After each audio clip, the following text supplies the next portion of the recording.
함께 볼 하나님의 말씀은 시편 119편 81절부터 96절 말씀입니다. 나의 영혼이 주의 구원을 사모하기에 피곤하오나 나는 주의 말씀을 바라나이다. 나의 말이 주께서 언제나 나를 안위하실까 하면서 내 눈에 주의 말씀을 바라기에 피곤하나이다. 내 연기 속에 가죽 부대와 같이 되었으나 주의 일례를 잊지 아니하나이다. 주의 종의 날이 얼마나 되나이까? 나를 핍박하는 자들을 주께서 언제나 심판하리이까? 주의 법을 따르지 아니하는 교만한 자들이 나를 해하려고 웅덩이를 폈나이다. 주의 모든 계명은 신실하나이다. 그들은 이유 없이 나를 핍박하오니 나를 도우소서. 그들이 나를 세상에서 거의 멸하였으나 나는 주의 법도를 버리지 아니하였사오니 주의 인자하심을 따라 나를 살아나게 하소서. 그리하시면 주의 입의 교훈들을 내가 지키리이다. 여호와여, 주의 말씀은 영원히 하늘에 굳게 섰으며 주의 성실하심은 대대에 이르나이다. 주께서 땅을 세우셨으므로 땅이 항상 있사오니 천지가 주의 규례대로 오늘까지 있음은 만물이 주의 종이 된 까닭이니이다. 주의 법이 나의 즐거움이 되지 아니하였다면 내가 내 고난 중에 멸망하였으리이다. 내가 주의 법도를 영원히 잊지 아니하오니 주께서 이것들 때문에 나를 살게 하심이나이다. 나는 주의 것이오니 나를 구원하소서. 내가 주의 법도만을 찾았나이다. 악인들이 나를 멸하려고 엿보나 나는 주의 증거만을 생각하겠나이다.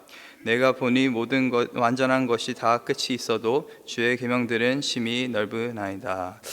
아멘. 네, 정말 저희는 모든 것이 빠르고 또 갑작스럽게 변하는 그런 세상 속에서 바쁘게 살고 있습니다. 이런 현대인에게 정말 힘든 것 중 하나가 바로 기다림이라는 것입니다. 저희가 흔히 쓰는 단어들만 보더라도 저희가 기다리는 것을 얼마나 어려워하는지를 볼 수가 있습니다. 패스트푸드, 음식의 맛보다는 정말 빠르게 먹을 수 있기 때문에 저희가 많이 이용하는 것이죠. 또 저희가 흔히 말하는 당일 배송, 아마존 프라임을 쓰는 이유도 결국에는 며칠 기다리지도 못하고 바로 다음 날 물건을 배송받기 위해서 저희가 돈을 더 지불하면서까지 그렇게 아마존 프라임을 쓰는 경우도 있습니다. 또 저희가 옛날에 컵라면을 먹을 때 보면은 저 같은 경우에는 분명히 그 용기에 몇 분 기다려야 되는지 써져 있는데도 계속 이제 뚜껑을 열었다 닫았다 합니다. 혹시나 그 3분보다 더 빨리 면이 익지는 않았을까 하는 마음에 그렇게 했던 것 같습니다. 또 한국 사람들이 가장 싫어하는 어떤 표시 중에 하나가 뭐냐면은 이제 로딩 중이라는 표시라고 합니다. 그 로딩 중이라는 표시가 뜨면은 저희는 이 컴퓨터가 뭔가 잘못됐나, 핸드폰이 잘못됐나, 인터넷이 잘못됐나 하면서 기다리지 못하고 바로 그 창을 닫고 다시 시작하는 그런 우리의 모습들을 보게 됩니다. 이 기다리지 못하는 그런 모습이 어디서 또 잘 나타나냐면은 저희가 보통 계산대 앞에 섰을 때, 마트 같은데 계산대 앞에 설 때 저 같은 경우는 이제 계산대들을 쭉 한번 훑어봅니다. 특히 이제 코스코 같은데 가면은 줄이 워낙에 길다 보니까 이제 머릿속에 수학을 하기 시작합니다. 각 계산대 앞에 몇 명이 서 있는지. 거기서 끝나는 것이 아니라 그 각 사람 카트 안에 물건이 몇 개나 있는지, 그러면서 이제 곱하기를 합니다. 그런 다음에 가장 짧은 그런 줄, 또 가장 적은 숫자의 물건들이 있는 그 줄에 서서 그렇게 계산을 하곤 하는데, 그렇게 해서 제가 과연 몇 분을 벌 수가 있을까요? 한 1, 2분 차이로 아마 좀 더 빨리 나갈 수 있는 것입니다. 그만큼 저희는 어떻게 보면 이 기다림이라는 것 자체를 잘 못 견뎌 하는 것을 저희가 일상 가운데서 볼 수가 있습니다. 이 기다리지 못하는 것을 잘 보여주는 문화가 또 우리 한국의 빨리빨리 문화입니다. 이 한국인 사장이랑 일하는 이 외국인 노동자들이 가장 먼저 배우는 단어 중 하나가 바로 뭐냐면 빨리빨리라고 합니다. 뭐든지 급하게, 뭐든지 빠르게. 물론 이런 것이 나쁘다는 것은 아닙니다. 이런 빨리빨리 문화가 있기 때문에 한국이 빨리 성장할 수 있었다고 많은 경제학자들이 보는데, 그래도 이런 가운데서 저희가 너무나 빠르게 하면서 그 속도에 맞추지 못해 놓치고 사는 것들이 굉장히 많은 줄 믿습니다. 한 가지 좀 흥미로웠던 사실은 뭐냐면은 미국 한 조사기관에서 보통 저희가 텍스팅, 문자를 했을 때 사람들이 얼마 만에 그 문자를 보나라는 그런 연구를 한 적이 있는데, 보통 한 95% 정도의 문자는 3분 안에 그 받은 사람이 보게 된다고 합니다. 그 말은 뭐냐면 3분 안에 누군가 대답하지 않으면은 아마 뭔가 여러분과 불편한 관계가 있던가 답하기 싫던가 뭐 그런 거일 수도 있다고 생각을 합니다. 그리고 놀라운 것은 그 문자를 본 후에 대부분의 사람들이 90초 안에 그 문자를 답한다고 합니다. 이렇게 우리는 소통 또한 굉장히 빠르게 그렇게 이루어지고 있다는 것을 일상 가운데서 볼 수가 있습니다. 이렇게 일상 가운데 정말 바쁘게 또 기다림 없이 살고 있는 우리에게 하나님의 때를 기다리는 것이, 또 고난을 이겨내는 것이 굉장히 어려운 일이라고 저희는 생각합니다. 가뜩이나 이 고난 중에 하나님의 구원을 기다리는 것이 어려운데 더군다나 저희가 기다림 자체를 이겨내지 못하니까 많은 경우 기도를 함에도 불구하고 그 기도의 응답을 기다리지 못한 채 바로 우리가 행동으로, 우리의 힘으로, 우리의 생각으로 일들을 처리할 때가 있습니다. 오늘 본문에 등장하는 이 시인은, 시편 기자는 이 81절부터 88절까지 정말 하나님의 도우심을 기다리는 것 자체가 얼마나 힘든 일인지, 어려운 일인지 우리에게 생생하게 그렇게 말해주고 있는 것입니다. 본문 81절과 82절입니다. 나의 영혼이 주의 구원을 사모하기에 피곤하오나 나는 주의 말씀을 바라나이다. 나의 말이 주께서 언제나 나를 안위하실까 하면서 내 눈이 주의 말씀을 바라기에 피곤하니이다. 지금 시인은 굉장히 많이 지쳐있는 그러한 상황입니다. 저희가 어제 본문에서 봤던 시인은 이런 고난 중에서 고통을 느끼고 있는 그러한 시인이었는데 오늘 본문에서도 여전히 고난 중에 있습니다.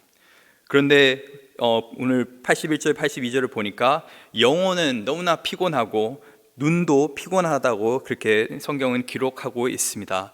영적으로, 육적으로 지금 굉장히 지쳐있는 상황인데 왜 지쳐있습니까? 언제 끝날지 모르는 이 고난 때문에 지쳐있는 것입니다. 구원을 기다리다가 또 하나님의 말씀을 바라고 있는데 그 때를 기다리고 있는데 이 기다림 자체가 너무나 힘든 것입니다. 그래서 오늘 시인이 언급하고 있는 문제는 단순하게 어떤 고난의 문제가 아니라 이 고난 중에 하나님을 기다리는 것이 너무나 힘들다라고 그렇게 고백하고 있는 것입니다. 그 고난의 그 문제 자체보다도 이 하나님 앞에서 기다리는 그 세월의 무게가 더 무겁다라고 그렇게 고백하고 있는 것이죠. 저희도 사실은 고난을 당할 때가 있습니다. 어려움을 당할 때가 있습니다. 근데 그런 많은 어려움과 고난을 더 힘들게 만드는 것은 뭐냐면은 이 고난이 언제 끝날지 모른다는 것, 이 응답이 언제 올지 모른다는 것. 그래서 처음에는 우리 자신에 대해서 우리가 좀 의심을 하기 시작합니다. 혹시 내 믿음이 적어서 그런가? 내 기도가 잘못됐나? 내가 삶 가운데서 뭔가 잘못하고 있나? 물론 그런 경우일 수도 있습니다. 내가 악하기 때문에, 내가 죄 가운데 걷고 있기 때문에 하나님께서 나의 기도를 듣지 아니하시는 경우도 있는데 또 그렇지 않을 때도 하나님께서 우리 보고 기다리라고 하실 때가 있습니다. 그래서 우리가 이렇게 보통 고백합니다. 언제 하나님께서는 나의 문제를 해결해 주실까? 나에게 관심을 갖고 계시긴 한 것일까? 나의 음성을 듣고는 계시는 것일까? 제가 잘 알고 있는 존 맥스웰 목사님, 여러 가지 리더십 책을 쓰신 분인데 그분이 쓴 책 중에 작은 시작이라는 책이 있습니다. 거기에 보면은 저희가 너무나 잘 알고 있는 문구가 있습니다. 사람이 음식 없이는 40일을 살 수 있고 또 물 없이는 4일을 살 수 있고 공기 없이는 4분 정도를 살 수 있습니다. 하지만 희망 없이는 단 4초도 살 수 없다라고 이제 그 존 맥스웰 목사님이 기록하셨는데 그만큼 이 기다리는 것은 너무나 힘든 것입니다. 특별히 희망 없이 절망 가운데 기다리는 것은 거의 죽음이나 마찬가지인 것이죠. 많은 분들이 우울증을 앓을 때도 그런 고백들을 많이 합니다. 내가 지금 겪고 있는 이 힘든 것보다 이 우울증이 평생 나랑 같이 할 거라는 그 걱정 때문에 더 어떻게 보면 이 우울증이 심해지고 더 내가 할 수 없다라는 것들, 그런 부정적인 생각들이 자꾸 든다라고 고백하는 분들이 굉장히 많습니다. 그래서 오늘 시편 기자는 굉장히 지쳐있는 상황입니다. 그래서 83절에 보니까 이런 고백을 합니다. 내가 연기 속에 가죽 부대 같이 되었으나, 이 표현이 참 재밌는 표현인데 보통 이 이스라엘에서는 이 가죽 부대 안에 뭘 담았냐면 포도주를 담았습니다.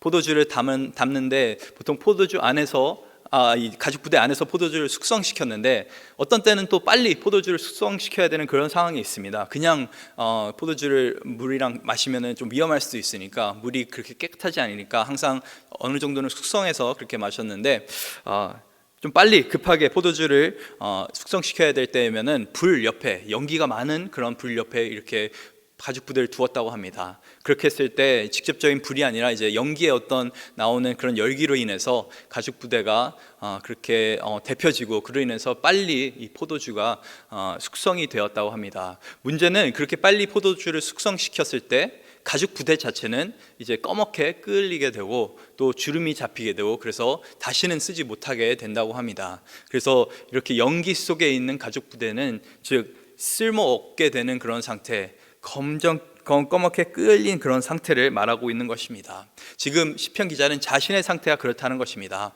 오랜 기다림 속에서 자신의 속이 너무나 까맣게 타여 있고 또 지금 정말 주름이 잡혀 있어서 다시는 자기 인생이 어떻게 쓰여질 수 있나 그런 희망 자체도 없이 살고 있는 그런 상태라고 고백하고 있는 것입니다. 이렇게 변하지 않는 어려움 속에서, 현실 속에서 시편 기자는 결국에 탄식을 합니다. 84절입니다. 주의 종의 날이 얼마나 되나이까? 나를 핍박하는 자들을 주께서 언제나 심판하시리까? 주의 법을 따르지 아니하는 교만한 자들이 나를 해하려고 웅덩이를 팠나이다. 이 주의 종의 날이 얼마나 되겠나이까? 영어 성경으로 보면은 How long must your servant endure? 하나님의 종이, 당신의 종이 얼마나 더 기다려야겠습니까? 라고 탄식하면서 이렇게 기도하고 있는 것입니다. 제가 얼마나 더 견뎌야지 하나님 제 기도에 응답하시겠습니까? 이렇게 기다림 속에 더 이 시편 기자를 힘들게 하는 건 뭐냐면은 악인들을 보니까, 교만한 자들을 보니까, 하나님의 말씀을 따르지 않는 사람들을 보니까 그들은 너무나 잘 살고 있다는 것이죠. 그들에게는 어려움이 없다라는 것입니다. 그들은 오히려 자신을 해하려고 그렇게 지내고 있는데도 불구하고 너무나 잘 지내고 있는 것이, 또 자신의 고통을 바라보면서 지금 탄식하면서 하나님 앞에 이렇게 기도하고 있는 것입니다. 이 말씀을 보면은 저희가 알 수 있는 것이 하나님 앞에 참 우리가 견디기 힘든 그런 상황들이 온다는 것을 알게 됩니다. 또 기다림이 얼마나 힘든 줄 저희가 깨닫게 됩니다. 성경 속에 여러 인물들이 이런 오랜 기다림 끝에 하나님의 응답을 받았습니다. 대표적인 사람이 노아 같은 경우, 하나님께서 방주를 만들라고 하셨는데 참 오랫동안 방주를 만들면서 그렇게 기다렸습니다. 아브라함에게도 하나님께서 약속하셨죠. 내가 너에게 아들을 주겠다. 하지만 아브라함은 이제 100세까지 그렇게 기다리면서 그제서야 하나님의 약속을 받게 되었습니다. 또 요셉 같은 경우도 정말 오랫동안 고난을 받으면서 감옥까지 가면서 그렇게 있다가 나중에 겨우 이제 총리가 되었던 것이었고, 모세 같은 경우도 40년 동안 어떻게 보면 광야에서 기다림 끝에 이제 하나님께서 부르셔서 이렇게 사용받았던 것이었고, 또 부름 받았을 때도 바로 이스라엘 백성들을 애굽에서 인도해냈던 것이 아니라 계속해서 하나님의 때를 기다리면서 10가지 재앙 속에서 그렇게 하나님의 어떤 섭리를 기다렸던 것이었죠. 구약에도 신약에도 여러 사람들이 계속적으로 하나님의 때를 기다렸습니다. 그렇다면 우리는 왜 이렇게 하나님의 때를 기다려야 하는 것일까요? 하나님께서는 왜 도대체 우리의 기도 응답을 바로 주시지 않고 우리로 하여금 기다리게 하시는 것일까요? 우리도 참 크게는 다 무언가를 기다리고 있는 그런 사람들입니다. 크게는 하나님의 마지막 그때 예수님이 다시 돌아올 그날을 우리가 기다리면서 고대하면서 살고 있습니다. 어떤 때는 근데 그 날이 너무나 멀게 느껴질 때가 있습니다. 또 작게는 우리가 어떤 때는 당장 눈앞에 해결되는 문제를 놓고 우리가 기도하면서 기다릴 때도 있고, 또 오랫동안 내 자녀를 위해 기도하면서 기다리시는 분들도 있고, 또 사업을 위해서 기도하시면서 기다리는 분들도 있고, 또 결혼을 위해서 기다리면서 또 기도하시는 분들이 있고, 여러 가지 우리가 기다리는 것들이 있는데, 그렇다면 하나님은 도대체 왜 우리로 하여금 기다리게 하시는 것일까? 그 문제의 해답이 저는 그 나머지 본문에 나타난다고 생각을 합니다. 이렇게 탄식하는 가운데, 정말 어려운 가운데 그나마 시편 기자가 말씀을 붙잡으면서 겨우겨우 그렇게 살고 있는 상황 가운데 있는데, 그런데 갑자기 89절에서 96절까지는 이 시편의 내용이 완전히 변하게 됩니다. 이제는 더 이상 기다림 속에 지쳐있는 모습이 아닌, 이제는 놀라운 하나님의 성실하심에 대해서 찬양하고 있는 그런 시인의 모습을 보게 됩니다. 오늘 본문 89절을 한번 같이 읽기 원합니다. 89절, 90절, 91절입니다. 여호와여, 주의 말씀은 영원히 하늘에 굳게 섰사오며 주의 성실하심은 대대에 이르나이다. 주께서 땅을 세우셨으므로 땅이 항상 있사오니 천지가 주의 규례대로 오늘날까지 있음은 만물이 주의 종이 된 까닭이나이다. 만물이 주의 종이 된 까닭이나이다. 갑자기 시인이 뭘 생각하냐면은 이 천지 만물을 생각하기 시작합니다. 하나님께서 지으신 이 모든 세계, 그것들을 가만히 바라보고 있으니까 이 사람이 뭐라고 고백하냐면은 이 모든 것들이 지금도 여전히 유지가 되고 있는데, 변함없이 그렇게 내 눈앞에 펼쳐지고 있는데, 이 모든 것이 주의 종이나이다. 이 모든 것이 하나님의 섭리 안에서 움직이고 있다는 것이죠. 제가 며칠 전에 워싱턴 DC 쪽을 나가서 이제 벚꽃을 보고 왔습니다. 저희가 저희 가족이 꼭 이제 1년에 한 번 정도 하려고 하는 것이 이제 벚꽃을 보는 것. 그 워낙에 유명하다 보니까 그렇게 하는 것을 저희가 최대한 하려고 하는데, 코로나 때문에 작년에 못 하고 지난 5년간 한 4번 정도 그렇게 보러 갔다 왔습니다. 그 벚꽃을 볼 때마다 드는 생각이, 매년 가는 그 똑같은 장소, 벚꽃은 별로 바뀐 게 없더라고요. 항상 동일하게 펴 있고, 동일하게 아름답고, 동일하게 사람은 많고, 동일하게 주차하기도 힘든 그런 상황 가운데서 느끼는 것이, 참 우리 삶 가운데 많은 일들이 일어나고 변화가 있지만은 하나님이 지으신 이 세계, 또 하나님의 섭리 안에서 움직이고 있는 자연은 정말 변하지 않는구나 라는 생각이 들었습니다. 또 제가 등산을 굉장히 좋아하는데, 등산할 때면은 정상까지 이제 도달해서 참 기분이 좋지 않습니까? 근데 정상에 서서 이 높은 산 봉우리들 보고 있으면은, 와, 내가 참 잘했구나, 위대했구나, 이런 생각이 절대 들지 않습니다. 내가 힘들게 정말 몇 시간씩 걸어 올라온 이 정상에서 제가 드는 생각은 뭐냐면은, 정말 내가 작구나 라는 생각이 듭니다. 하나님께서 주신 이 자연이, 하나님이 지으신 이 세계가 내가 생각한 것보다 훨씬 넓구나. 항상 빌딩 안에 갇혀 있어서 보지 못하는데, 산 위에 올라가다 보면 정말 내가 이 자연에 비해서 너무나 작게 느껴지는 것을 알 수가 있습니다. 지금 시편 기자는 뭘 말하고 있는 거냐면은, 자연을 보면서 모든 것이 하나님의 주권 아래 있다는 것을 고백하고 있는 것입니다. 모든 것이 나의 시간표가 아닌 하나님의 시간표 따라 움직이고 있다는 것을 고백하고 있는 것입니다. 그래서 시편 8편에 보면 이런 말씀이 있습니다. 여호와여, 우리 주여, 주의 이름이 온 땅에 어찌 그리 아름다운지요, 주의 영광이 하늘을 덮나이다. 주의 손가락으로 만드신 주의 하늘과 주께서 베풀어 두신 달과 별을 내가 보니, 사람이 무엇이기에 주께서 그를 생각하시며 인자가 무엇이기에 주께서 그를 돌보시나이까. 이 자연을 보면서 왜 시편 기자가 갑자기 위로를 받냐면은, 이 가운데서 하나님께서 자연을 그렇게 다스리고 계시고, 또 자연이 잘 유지되고 있다면은 결국엔 자신의 인생도 하나님께서 책임져 주고 계신다는 것을 그 가운데서 느끼고 있는 것입니다. 우리 가운데 왜 기다림이 필요한지 아십니까? 기다림은 하나님이 하나님 되심을 우리에게 알려줍니다. 우리의 인생이 우리의 뜻대로, 우리의 시간표대로 움직이는 것이 아니라 철저하게 하나님의 주권 아래서 하나님의 시간표대로 움직이고 있다라는 것을 기다림은 우리에게 가르쳐 줍니다. 물론 일부러 하나님께서 이거를 우리 보고 고통을 느껴보라고 주시는 것이 아니죠. 하나님께서는 정말 그 섭리 가운데서 정말 하나님이 하나님 되심을 나타내시면서, 또 시편 기자가 한 가지 더 발견하는 건 뭐냐면은, 이 기다림이 나에게 하나님이 하나님 되심을 가르쳐 줄 뿐만 아니라 이 기다림 속에 누가 있다? 하나님이 있다는 것을 이 시편 기자는 발견하게 됩니다. 이 92절 말씀입니다. 주의 법이 나의 즐거움이 되지 아니하였다면 내가 내 고난 중에 멸망하였으리이다. 그 전에 시편 기자가 말하는 건 뭐였냐면은, 고난 중에 내가 어떻게 해서든 주의 말씀을 잡겠습니다. 주의 말씀대로 살겠습니다. 주의 규례를 붙잡겠습니다. 자기가 하나님의 말씀을 붙잡는 것에 대해서 굉장히 강조했습니다. 특히 이 고난 중에 있었던 고난 중에 이제 기다리는 중에 시편 기자 계속 고백했던 것이, 이 하나님의 말씀만이 나를 살릴 수 있고 그것을 내가 붙잡겠습니다.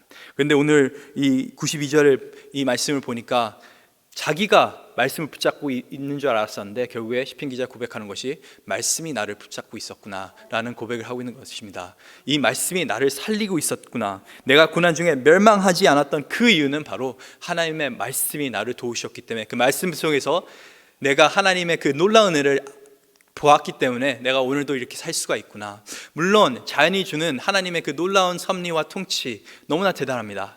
하지만 그거는 저희가 보통 말하기를 일반 계시라고 말합니다. 그리고 하나님의 말씀을 우리가 뭐라 말하냐면 특별 계시라고 말합니다. 자연은 일반적으로 하나님의 위대함을 우리에게 나타내지만은, 이 하나님의 말씀은 특별하게 정말 하나님의 그 놀라운 사랑과 그 섭리와 그 통치와 그 사랑, 그 은혜를 우리에게 알려주는 것입니다. 그래서 시편 기자가 고백하는 것이, 이 자연 가운데서도 정말 내가 작게 느껴지고 정말 하나님의 놀라운 사랑을 내게 느끼지만은 결국에는 내 마음을 살리는 것은, 내 인생을 살리는 것은 하나님의 법, 하나님의 말씀이다 라고 그렇게 고백하는 것입니다. 그리고 마지막에 고백하는 것이 96절에 내가 보니 모든 완전한 것들이 다 끝이 있어도 주의 계명들은 심히 넓으나이다.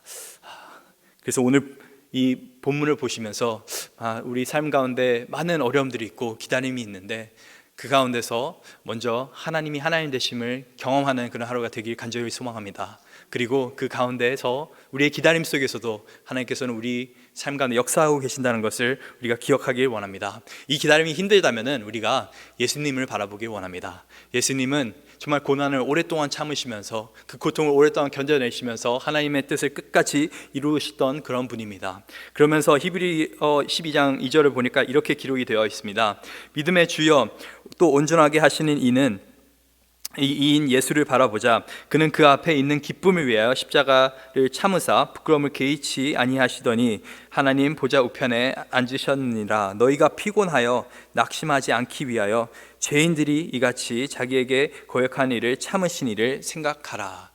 예수님이 십자가에 정말 참으시면서 고통을 참으시면서 달려 죽으셨는데 3절에 보니까 히브리서 12장 3절에 보니까 이렇게 하신 것이 너희가 피곤하여 낙심치 않게 하기 위해서, 낙심될 때, 피곤할 때, 정말 기다림이 힘들 때 우리가 우리의 믿음의 모든 것을 온전하게 하고 완성시키는 예수님을 바라보길 간절히 소망합니다. 오늘 하루도 그 은혜를 기억하면서 정말 하나님의 기다림 힘들지만 그 안에 놀라운 하나님의 섭리를 발견할 수 있는 저와 여러분 되길 간절히 소망합니다.